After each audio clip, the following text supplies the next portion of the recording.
Hi friends, कसे आहात तुम्ही सगळेजण? माझ्या यूट्यूब चॅनलमध्ये तुमच्या सगळ्यांचे स्वागत आहे.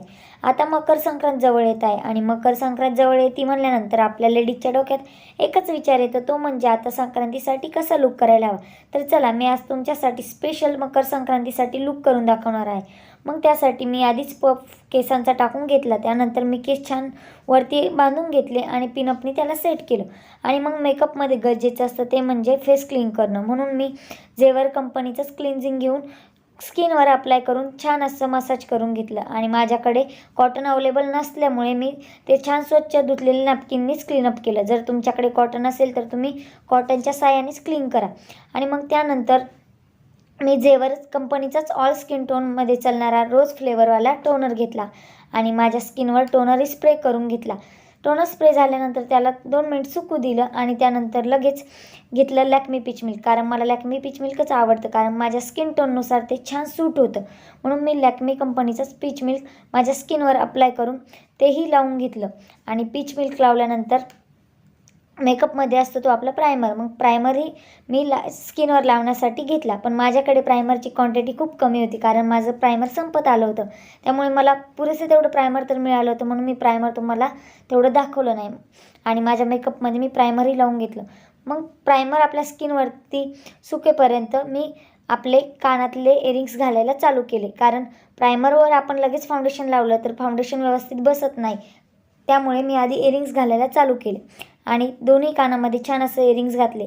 आणि माझे मॅटचे झुमके होते. तुम्हाला झुमके आवडले असेल तर नक्की तुम्ही असे झुमके ट्राय करा, कारण साडीवर असे झुमके ट्राय केल्यानंतर खूप छान वाटतात.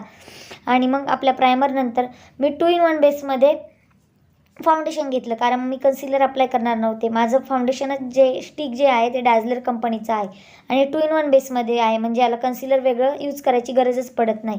फाउंडेशन प्लस कन्सिलर स्टिक मी स्किनवर पूर्ण अप्लाय करून घेतलं आणि त्यानंतर टचअप करायला चालू केलं. आणि माझं फाउंडेशनही व्यवस्थित पद्धतीने स्किनवर टचअप झालं होतं, कुठेही राहिलेलं नव्हतं आणि दिसतही नव्हतं. मग त्यानंतर मी कॉम्पॅक्ट हे डाझलर ब्रँडचंच घेतलं आणि डाझलर ब्रँडचं कॉम्पॅक्ट त्यानंतर स्किनवर छान असं फिनिशिंगमध्ये अप्लाय करून घेतला. आणि हा जो शेड आहे तो माझ्या स्किन टोनमध्ये मी घेतला होता. तुम्ही खरेदी करताना स्किन टोन बघूनच शेड घ्या, हे मी तुम्हाला मागच्या भरपूर व्हिडिओमध्येही सांगितलेलं आहे. कारण जेव्हा आपला स्किन टोन व्यवस्थित असेल तेव्हाच आपला मेकअपही परफेक्ट होतो आणि लुकही छान येतो. मग त्यानंतर आपले मेकअपमधले बारीक बारीक कॉस्मेटिक प्रोडक्ट्स. त्यानंतर मग मी घेतलं काजळ आणि काजळ मी माझ्या आईजमध्ये छान लावून घेतलं. काजळ लावल्यानंतर आपले डोळे छान असे दिसतात आणि मला तर मेकअपमध्ये काजळ खूप आवडतं. त्यानंतर मग मी काजळ छान लावून घेतलं आणि त्यानंतर मी आता मस्कारा घेणार आहे. मस्कारा घेतला आणि माझा मस्कारा जो आहे ना तो कुठल्याही ब्रँडमध्ये नव्हता, कारण तो मला एका प्रोडक्टसोबत फ्री आलेला होता, पण तरी मला त्याची क्वालिटी खूप आवडली म्हणून मी तोच ट्राय केला आजच्या मेकअपमध्ये. आणि माझा मस्कारा मी दोन्ही पापण्यांना लावून घेतला, कारण जेव्हा आय मेकअपमध्ये मस्कारा लावला तर पापण्या छान कर्ली कर्ली दिसतात. त्यानंतर आपल्या मेकअपमधलं आपलं सगळ्यात फेवरेट प्रोडक्ट्स म्हणजे ते आपलं लिपस्टिक. माझं मिलाप कंपनीचं लिपस्टिक होतं आणि ते माझं फेवरेट शेडमध्ये होतं, मरून शेडमध्ये. आणि लिपस्टिक जर लिप्सवर व्यवस्थित लागलं तरच आपले लिप्स छान दिसतात, कारण स्टिकवालं लिपस्टिक जे आहे ते लगेच स्प्रेड होतं आणि मग ते इकडे तिकडे लागलं की आपला सगळाच लुक बिघडतो आणि लिप्सही छान दिसत नाही. म्हणून मी छान असं लिपस्टिक लावून घेतलं. आणि मग मी त्यानंतर घेतलं नेलॉन कंपनीचा मेकअप फिक्सर. आणि मेकअप फिक्सर मी आधी तुम्हाला हातावर ट्राय करून दाखवला, त्यानंतर मी सेम त्याच पद्धतीने स्किनवर तो अप्लाय केला, कारण मेकअप फिक्सरमुळे आपलं फाउंडेशन व्यवस्थित सेट बसतं आणि मेकअपही स्प्रेड होत नाही.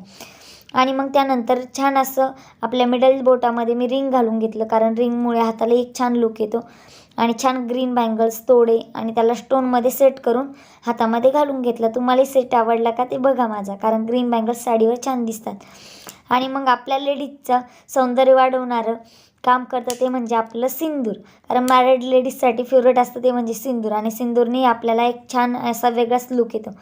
आणि सिंदूर मी लावून घेतलं. त्यानंतर आय मेकअपसाठी आपला आय पॅलेट मी घेतलं आणि त्यात मला माझा फेवरेट शेड जो होता तो मी आधी आईजवर अप्लाय करायला चालू केलं. आणि छान असं व्यवस्थितपणे मी आईजवर आय शॅडो लावायला चालू केलं. आणि आय शॅडो मी एकच शेडिंगमध्ये लावलं होतं, कारण मला आज जास्त वेगवेगळ्या शेडिंगमध्ये मेकअप करायचा नव्हता, म्हणून मी एकच थोडं रेडी शेडमध्ये आय शॅडो माझ्या आय मेकअपवर अप्लाय करून घेतलं. त्यानंतर मी घेतलं होतं डाझलर कंपनीचं लिक्विड लायनर, कारण हे लायनर कमी प्राईजमध्ये होतं, पण याचं क्वालिटी छान आहे. कारण लायनर स्मॉल साईजमध्ये आहे, पण याचा ब्रश एवढा छान आहे की ते एकदम छान लागतं आणि आपल्याला पाहिजे त्या पॉईंटमध्ये आपण ते लायनर लावू शकतो. म्हणून मी डाझलर कंपनीचंच हे लायनर घेतलं आणि हे लायनर लिक्विड लायनर असल्यामुळे थोडंसं लावताना आपल्याला इझी जात नाही, पण ते लिक्विड लायनर जे आहे ना ते मला लावायला खूप आवडतं. कारण ते डार्क लागतं आणि त्याची शाईन जी ना ती खूप छान दिसते. म्हणून मी लिक्विड लायनर दोन्ही आईजवर लावून घेतलं आणि ते छानच फिनिशिंगमध्येही लावून घेतलं. पण जरासं ना माझं लायनर इकडे तिकडे पसरलं होतं आणि ते जराही छान दिसत नव्हतं. थोडंसं ते एक्स्ट्रा एक आईजला जास्त लागलं. त्यामुळे मी लगेच माझी जी आयडिया आहे ती तुम्हाला दाखवते. मग ते लायनर तर मला व्यवस्थित वाटलंच नाही, म्हणून मी परत आयशॅडो घेतलं आणि आयशॅडो परत आईजवर लावायला चालू केलं. कारण आयशॅडो परत लावल्यानंतर जे आपलं लायनर साईडला लागलेलं असतं ते व्यवस्थितपणे ब्लेंड होऊन जातं, पुसून जातं आणि ते दिसतही नाही. म्हणजे आपल्याला पूर्ण मेकअप पुसायची गरज पडत नाही आणि माझा छान असा मेकअप झाल्यानंतर मग मेकअपचा आणखी लूक देणारं लेडीजचं सौंदर्य वाढवणारं ती म्हणजे आपली टिकली.